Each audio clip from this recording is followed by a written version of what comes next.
Irmãos, a palavra de hoje é sobre encorajamento.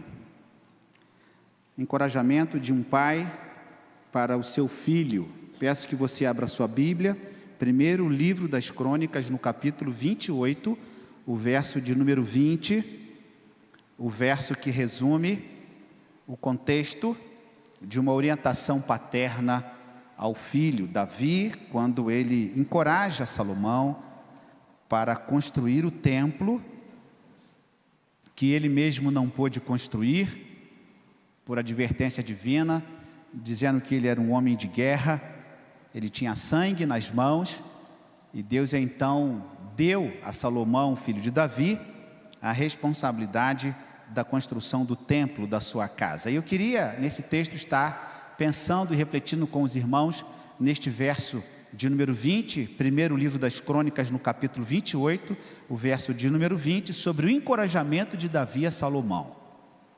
Disse Davi a Salomão, seu filho: sê forte e corajoso, e faze a obra. Não temas, nem te desanimes, porque o Senhor teu Deus, meu Deus, há de ser contigo. Não te deixará, nem te desamparará, até que acabes todas as obras para o serviço da casa do Senhor. Parece que estamos lendo Josué capítulo 1, quando Deus estimula, encoraja Josué na substituição a Moisés. E este é um texto que percebemos na vida de muitas pessoas, muitos personagens da palavra de Deus, textos de encorajamento, de incentivo. E nesse contexto da história de Israel, em que Davi, ele unge Salomão como novo rei, uma relação de pai para filho, Salomão sucede Davi no trono, na monarquia de Israel, e eu fico pensando no coração de Davi como pai, transferir tamanha responsabilidade que nós percebemos que Salomão assumiu como rei para governar o seu povo, mas também para construir a sua casa. E com certeza Salomão necessitaria deste encorajamento, desta palavra. E esse texto nos mostra duas coisas importantes que Davi fala a Salomão: sê forte e corajoso e faze a obra. Uma coisa ele precisaria ser, e ele precisaria fazer. Ele deveria ser um servo, um obreiro aprovado, e assim, sendo um obreiro aprovado, fazer a obra do Senhor. E nesta delegação há também a preocupação do filho, de seguir as orientações do seu pai, neste momento em que ele é encorajado a construir o templo. E é interessante que quando nós lemos a partir do verso de número 11, do capítulo 28 do primeiro livro das Crônicas, se você perceber a leitura de maneira muito criteriosa, Davi dará todas as orientações específicas para que Salomão pudesse construir o templo. A partir do verso de número 11, Davi dá a planta do pórtico com as suas casas, as suas tesourarias, os seus cenáculos, as suas câmaras interiores, como também da casa do propiciatório. Verso 12, também a planta de tudo que tinha em mente referência aos atos da casa do Senhor. Davi dá a planta, o direcionamento de tudo que haveria de acontecer e proceder no sentido do estabelecimento da construção do templo. E o irmão percebe também nos versículos seguintes a respeito até dos garfos para as bacias, para os copos, taças de ouro, verso 17, o peso do ouro refinado para o altar do incenso e tantas outras coisas. E o verso 19 do capítulo 28 do livro de 1 Crônicas diz assim: tudo isto, disse Davi, me foi dado por escrito por mandado do Senhor, a saber, todas as obras desta planta. Que responsabilidade pairava sobre Salomão, de receber todo o direcionamento à planta para a construção do templo. Ele precisaria de encorajamento. E eu quero então, nesta mensagem, irmãos, estar falando sobre isso, sobre o encorajamento. Encorajar é um termo que vem do latim encoragare, que significa dar coragem, estimular, fortalecer. É um ato de apoio e incentivo que visa encorajar alguém a enfrentar desafios, superar obstáculos e alcançar seus objetivos. É uma forma de transmitir confiança, motivação, esperança para que a pessoa se sinta encorajada a agir e acreditar em si mesma. É bem verdade que nós precisamos deste estímulo, deste ânimo, deste encorajamento para realizar a obra do Senhor, e você e cada um de nós, para desenvolvermos as nossas atividades no mundo triste, no mundo cheio de pessimismo, no mundo tão derrotado que nós estamos vivendo no tempo presente. Vimos aqui hoje pela manhã, pastor Francisco traça um resumo, um histórico das famílias de hoje. Como que as famílias se encontram? Quanto desencorajamento nós percebemos, pessimismo, derrota, fracasso, tristeza, pessoas que não querem sair de casa, pessoas que não querem ver a luz do sol, pessoas que não querem perceber uma melodia, uma canção, uma música, pessoas que não querem sentir um novo sabor na vida.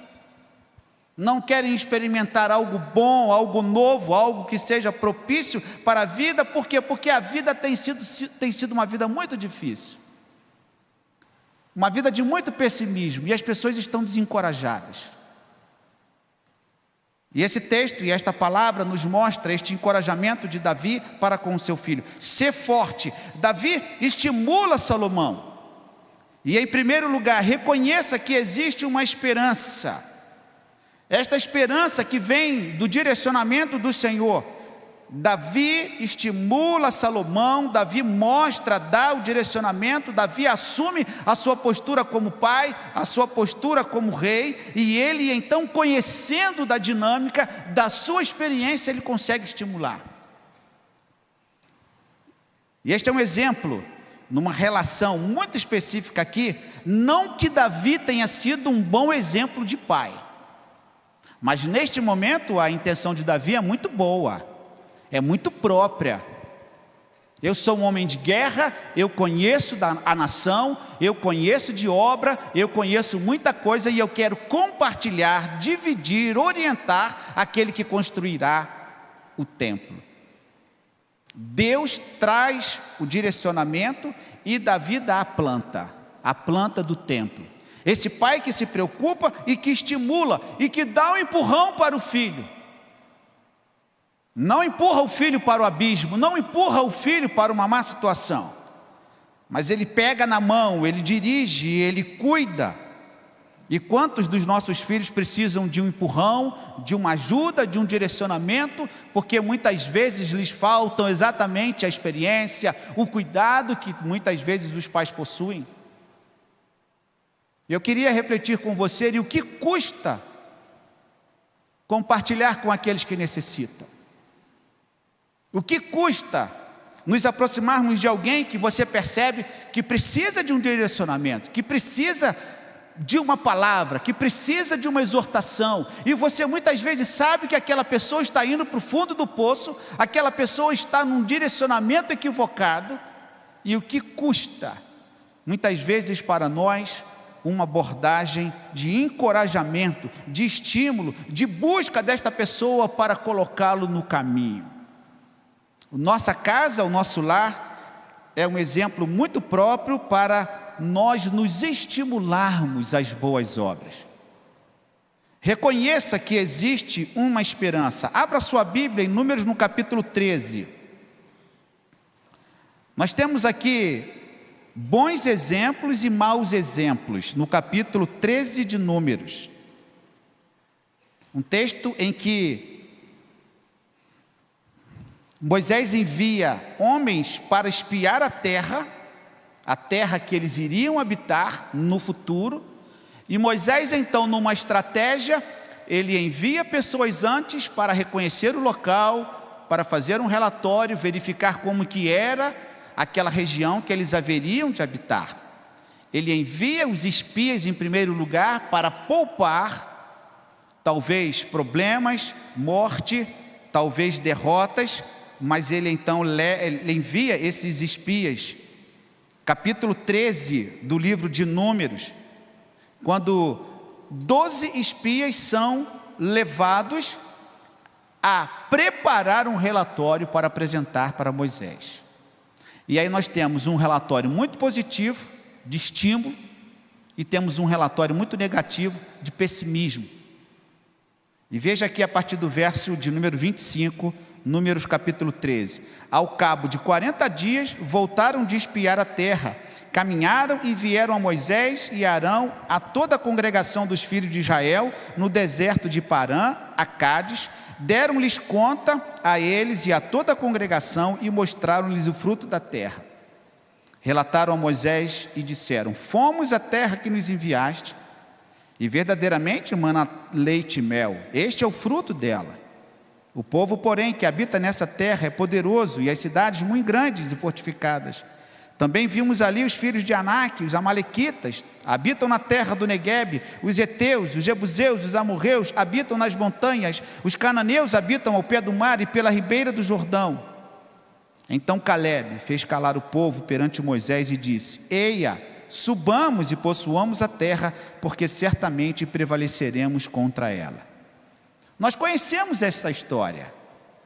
12 espias, 12 homens, incumbidos de espiar a terra, conhecer a terra, fazer um levantamento da geografia, perceber o inimigo, perceber o armamento, perceber as estratégias, fazer um relatório completo, e dos 12, 10 trazem um relatório de pessimismo. Olha, a terra é muito boa, a terra mana leite e mel, mas nós temos ali gigantes, os filhos de Anak, habitavam em Hebrom, eram pessoas que possuíam alta estatura, e isso já serve de medo.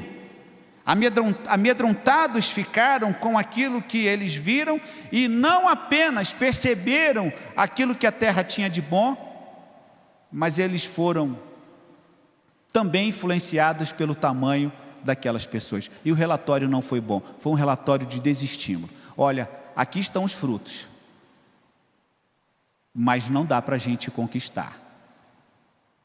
A terra é boa, mana leite e mel, os frutos estão aqui, mostraram a Moisés, mas o povo que habita lá é um povo muito poderoso, as cidades são fortificadas, e vimos os filhos de Anak. Tem os amalequitas, os heteus, os jebuseus, os amorreus. Moisés, aborta a ideia, não dá para entrar, não vamos conseguir. O povo vai morrer, o povo vai cansar, seremos derrotados, haverá uma humilhação, nós seremos aniquilados, porque o povo de lá é um povo gigante, são muitos, e nós não teremos como vencê-los. Dos 12, 10 apresentaram um relatório desestimulador. Mas se não fossem Calebe, se não fosse,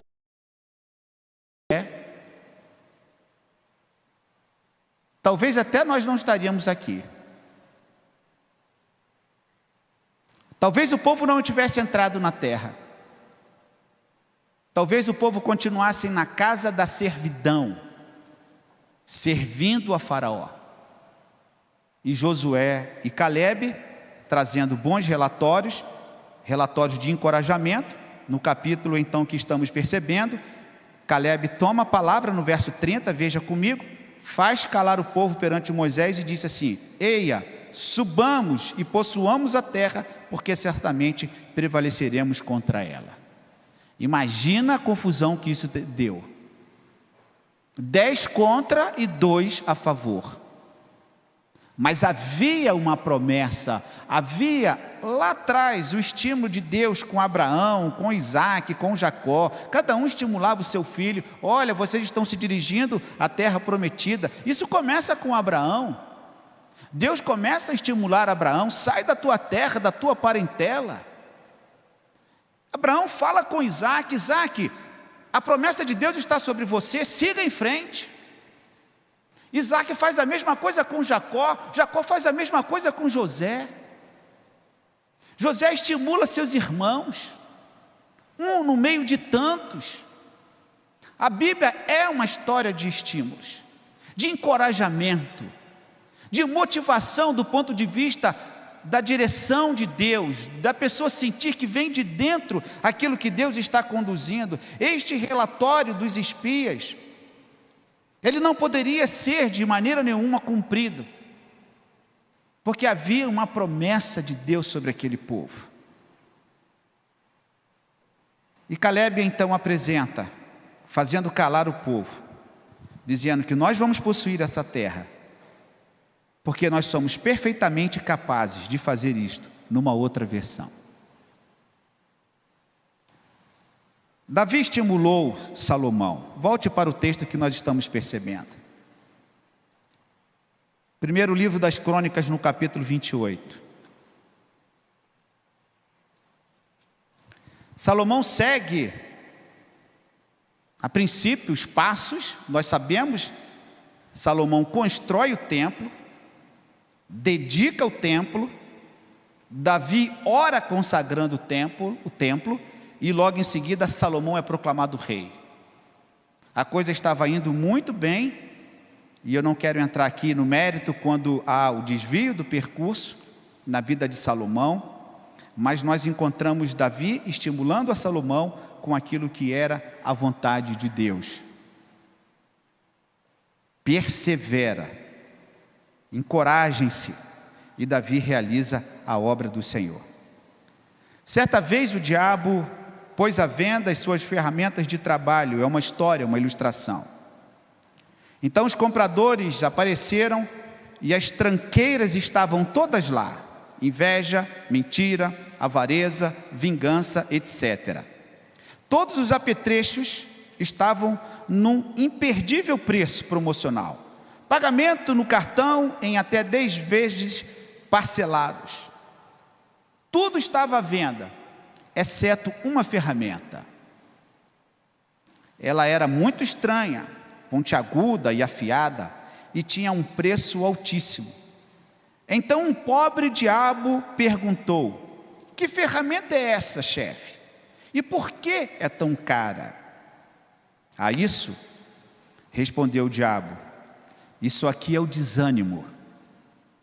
Minha arma mais eficiente, minha ferramenta mais absoluta. Ela faz o que nenhuma outra ferramenta consegue. Ela penetra no fundo do coração humano. Uma vez que eu finco essa ferramenta lá, a pessoa vai ser o que eu quiser, fazer o que eu mandar, e o melhor de tudo é que pouca gente sabe que essa ferramenta é minha. O desestímulo, o desencorajamento. E quantos vivem esta história e perdem o interesse pela vida, a alegria pela vida, perdem o propósito. Se Moisés ouvisse os 10 espias, eles continuariam na terra da servidão. Se Davi não estimulasse seu filho, eles não conseguiriam o êxito. Em segundo lugar, irmãos, os recursos e meios para o encorajamento. Os recursos e meios para o encorajamento. Algo muito prático para nós. Orar por alguém para que o Espírito Santo conceda força. A nossa responsabilidade é de orar uns pelos outros. O Espírito Santo de Deus, ele trabalha no coração das pessoas, ele encoraja, ele habita no crente, e ele pode inclusive converter aquele não crente, aquela pessoa que está desprovida da fé. Deus pode atender as nossas orações. Vemos tantos exemplos na Bíblia de encorajamento através do Espírito Santo de Deus. Veremos alguns textos aqui a respeito disto. Converse com alguém, mesmo que isto represente um confronto. Se tem uma coisa hoje que é muito difícil e que provoca medo nas famílias, é quando um pai quer conversar com um filho.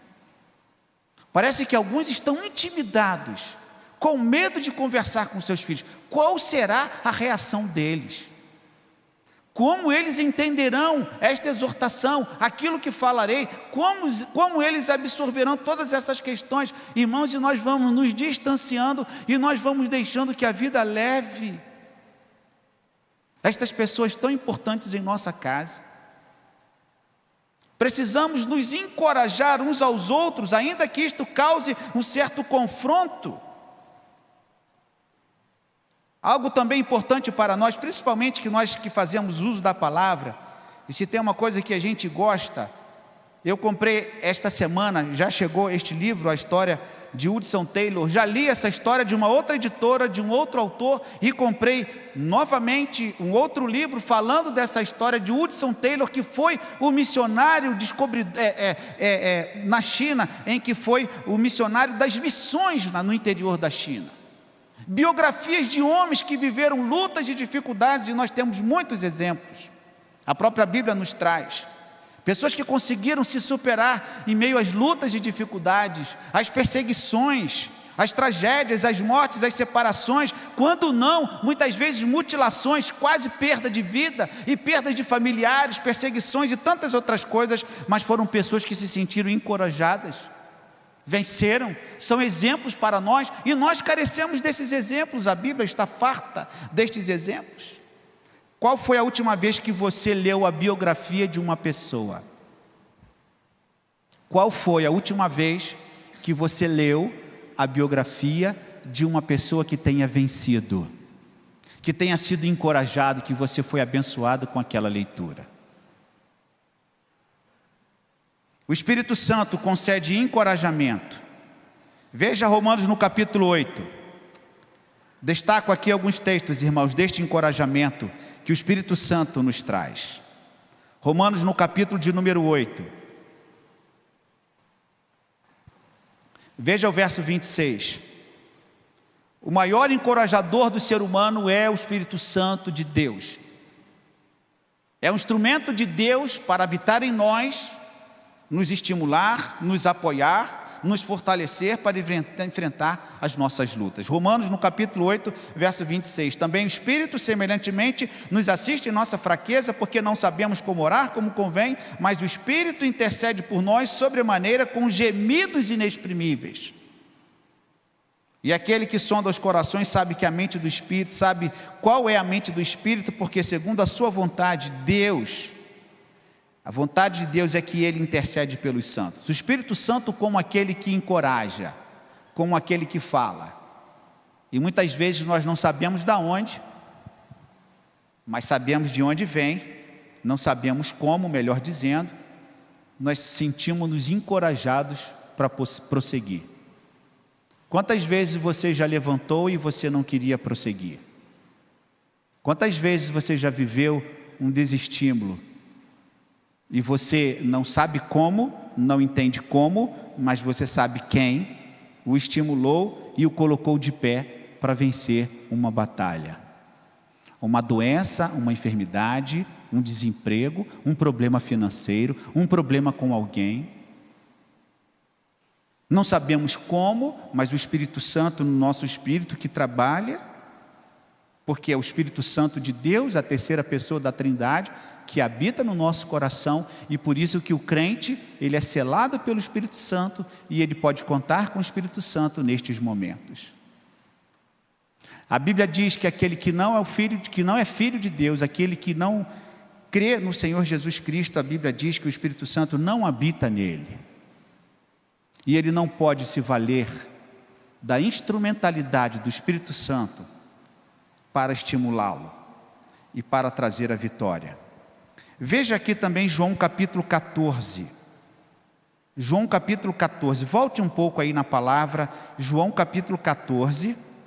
Veja comigo, meu irmão, o verso 16. Devemos sempre estar falando sobre a obra do Espírito Santo. Jesus conforta os seus discípulos. João capítulo 14, verso 16. Eu rogarei ao Pai, e Ele vos dará outro Consolador, a fim de que esteja para sempre convosco, o Espírito da verdade, que o mundo não pode receber, porque não o vê, nem o conhece. Vós o conheceis, porque Ele habita convosco e estará em vós. Leamos todos o verso 18, irmãos. Não vos deixarei órfãos, voltarei para vós outros. Você, se é crente em Jesus, o Espírito Santo habita em você. Você não está sozinho. E Deus pode agir na sua vida numa madrugada que você levanta e Deus fala com você. Irmãos, não é coisa de misticismo ou coisa de qualquer outra explicação. Não é, muitas vezes é Deus que fala, é Deus quem fala. Quantas vezes, acredito que o pastor Francisco deve ter vivido essa experiência. Quantas vezes, não são poucas, você acorda de madrugada e Deus te dá todo um sermão. É uma coisa impressionante. Como que Deus fala e vem o texto e você vai e pega, e aquela ideia, né? Sempre tem uma caneta e um papel ao seu lado. E no momento da madrugada vem aquele sermão, e você escreve pelo menos os pontos, e no outro dia você vai estudar aquele texto. Já aconteceu isso várias vezes, né, pastor Francisco? Porque Deus ministra através do Espírito Santo de Deus. Você ora, vai dormir, e Deus te dá pela madrugada, ou Deus te dá numa viagem, ou em algum momento o Espírito Santo ministra o seu coração. Nós precisamos acreditar nisso. Não vos deixarei órfãos. O Espírito Santo é um instrumento de Deus para a nossa vitória, para o nosso encorajamento. Se você está se achando fracassado, desestimulado, você precisa melhorar a sua comunhão com Deus e com o Espírito Santo, porque Ele habita em você. O Espírito Santo não habita no mundo, porque o mundo não tem o Espírito da verdade, mas ele habita no crente. E se você é um crente, filho de Deus, o Espírito Santo ministra em sua vida. E veja no capítulo 15 de João também, o verso de número 26. Passe a página na sua Bíblia. João 15, 26. Quando, porém, vier o Consolador, eu vos enviarei da parte do Pai, o Espírito da verdade que dele procede, esse dará testemunho de mim. O Espírito Santo que foi enviado para cuidar da igreja quando Jesus subiu. Então, meus irmãos, nós temos os recursos, os meios, o próprio Espírito Santo que nos encoraja nos momentos de fraqueza. Quantas notícias ruins as pessoas passam a saber, elas ouvem uma doença, uma enfermidade, e elas encontram forças em Deus. Isso é coisa de Deus. Isso é espiritual. E quantos ouvem e recebem uma notícia de uma doença, de uma enfermidade, de um desemprego, e elas são consoladas imediatamente por Deus. Elas não se rebelam. Isso é fruto do Espírito Santo de Deus. Aquele que está em sintonia com Deus, que diz: cumpra em mim a tua vontade. Esta é a obra do Espírito Santo. Atos 9:31. Atos 9:31. Veja aqui comigo também esse texto, meu irmão. O Espírito Santo conforta. Num tempo de perseguição, de luta, Atos 9:31, a igreja, na verdade, tinha paz em toda a Judéia, Galileia, Samaria, edificando-se e caminhando no temor do Senhor. Leia comigo o final deste verso em voz alta. E no conforto do Espírito Santo crescia em número. Contexto de perseguição, de morte, de separação, de pessoas sendo levadas aos tribunais, de crentes que estavam sendo desafiados pela sua fé. Mas eles tinham paz, porque o Espírito Santo habitava neles. E eles eram levados à morte, porque eles acreditavam e confiavam naquele que era poderoso para preservar-lhes a alma. O corpo morto, mas a alma vivendo para sempre. O Espírito Santo que conforta, que acalenta nos momentos de dor, nos momentos de dificuldade. Existe alguém durante esta semana para você aconselhar e encorajar, meu irmão? Ou talvez você seja a pessoa que precisa de um encorajamento. Quem é a pessoa que você vai procurar esta semana para encorajar, para levar uma palavra, para fazer uma ligação, para mandar uma mensagem, para diminuir as brincadeiras e as piadinhas e levar uma palavra para alguém que necessite? Quando é que você vai procurar um livro, uma biografia, para que você seja inspirado por Deus, para que você seja tocado pelo Senhor, para realizar a obra e aquela mensagem falar o seu coração? Em último lugar, irmãos, a respeito do encorajamento, tornar-me conhecido e conhecer o próximo. Há momentos em nossa vida que nós precisamos de um encorajamento, mas também há momentos em nossa vida que nós precisamos oferecer ajuda.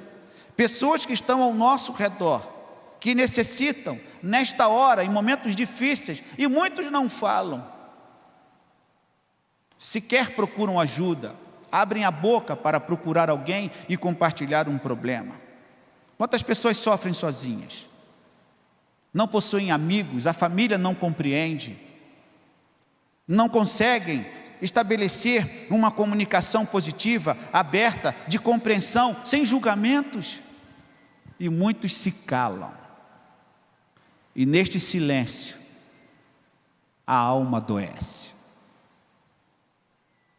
Tornar-me conhecido e conhecer o próximo. Estou com você, você não está sozinho. Quantas vezes nós temos oportunidade para falar e não falamos estas palavras? Quantas vezes, como espias, trazendo relatórios negativos e pessimistas, dizendo, não vai dar, não conseguiremos, você nunca alcançará, você nunca vencerá. É o que muitas pessoas ouvem de próprios familiares. Mas qual foi a última vez que você estimulou alguém com esta única frase? Estou aqui com você. Você não está sozinho. Deus é contigo. O Senhor está contigo. Não te desvie, mantenha o foco. Procure ajuda na hora que você precisar. De fato, são atitudes de encorajamento, de procurar realmente compartilhar.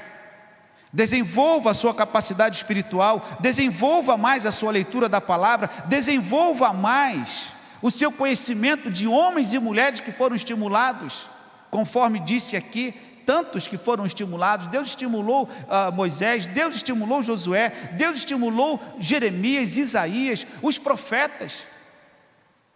O próprio Senhor Jesus foi estimulado, os discípulos foram estimulados, Paulo estimulou o seu povo. As cartas são estimuladoras, encorajadoras para os crentes que viviam em perseguição e viviam em lutas. Abra sua Bíblia, Isaías 35, 3 a 6, meu irmão. Não poderia também deixar de ler esse texto. Isaías 35, de 3 a 6.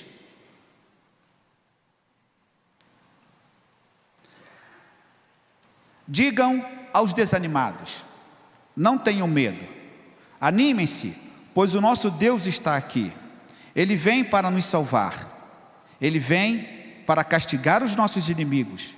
Então os cegos verão e os surdos ouvirão, os paralíticos pularão e dançarão, e os mudos cantarão de alegria, pois fontes brotarão no deserto e rios correrão pelas terras secas. Sejam fortalecidos, não desanimem. A luta pode ser grande, mas eu sou contigo. Volte para o capítulo, primeiro livro das Crônicas, no capítulo 28, para que cheguemos à conclusão. Primeiro livro das Crônicas, no capítulo 28. Este pai que encoraja o seu filho, no verso de número 20. Primeiro livro das Crônicas, no capítulo 28, verso de número 20. Disse Davi a Salomão, seu filho, sê forte e corajoso. Faze a obra, não temas, não te desanimes, porque o Senhor teu Deus, meu Deus, há de ser contigo, não te deixará, nem te desamparará, até que acabes todas as obras para o serviço da casa do Senhor. Eu posso estar equivocado, mas a percepção que eu tenho de Salomão era que Salomão era mais ou menos aquilo que nós conhecemos como filhinho de papai.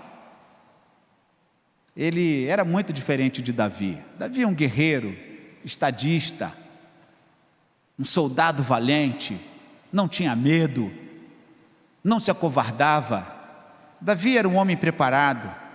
Davi saía para as lutas, e eu imagino que Salomão ficava em casa, ficava com a sua mãe, e ele observava tudo aquilo que Davi, seu pai, estava a fazer no reino, e ele observava muitas coisas. Mas chegou um momento em que Salomão deveria tomar uma atitude e uma posição. Aquele menino deixou de ser menino, haveria de crescer e cresceu e assumir as suas responsabilidades. Ele precisava de encorajamento do seu pai. Ainda que seu pai estivesse com o seu comportamento e a sua trajetória manchada pelo erro e o pecado, ele era pai. Ele não poderia faltar naquela hora. Ele era aquele que, em primeiro lugar, como pai, precisaria estar ao lado do seu filho no momento extremamente importante para a história de Israel, a construção do templo. E ele então fala com Salomão: seja forte, tenha coragem e faze a obra. Não te desanimes, porque o Senhor, meu Deus, há de ser contigo. Não te deixará, nem te desamparará, até que acabes todas as obras para o serviço da casa do Senhor. Há uma frase que eu estava lendo, achei muito interessante, W.M. Arthur: bajule-me e eu vou duvidar de você. Critique-me e eu não gostarei de você. Despreze-me e eu nunca o perdoarei. Encoraje-me e eu nunca o esquecerei. É bem verdade que esta frase, ela precisa ser interpretada de maneira correta para não criar determinados atropelos, mas é uma palavra de alguém que, na sua experiência, percebendo bajuladores, críticos, pessoas que desprezavam, mas também aqueles que o encorajavam, e essas pessoas ficariam para sempre na memória do autor desta frase. Encoraje, encoraje, encorajamento é a palavra que Deus trouxe através de Davi para o seu filho. Quem você irá procurar esta semana, meu irmão, para você encorajar? Quem precisa de uma palavra? Feche os seus olhos neste momento. Talvez você seja essa pessoa que precisa de encorajamento. E neste momento eu gostaria que você orasse ao Senhor,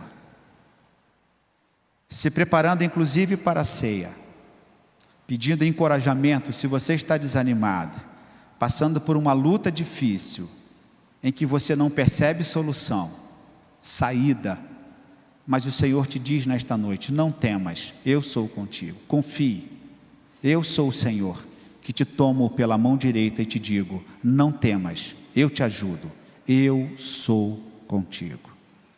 Pai, obrigado pela tua palavra, que nos encoraja, fortalece a nossa fé, que nos faz passar pelo vale da sombra da morte sem temer mal algum, porque o Senhor é o nosso Deus. Muito obrigado, porque a bondade e misericórdia do Senhor estarão sempre conosco, me seguirão todos os dias, ó Pai, aqueles que confiam no Senhor. Muito obrigado, porque em Ti há esperança, em Ti há força, em Ti há vigor. Muito obrigado, porque em Ti há vida, em nome de Jesus. Amém.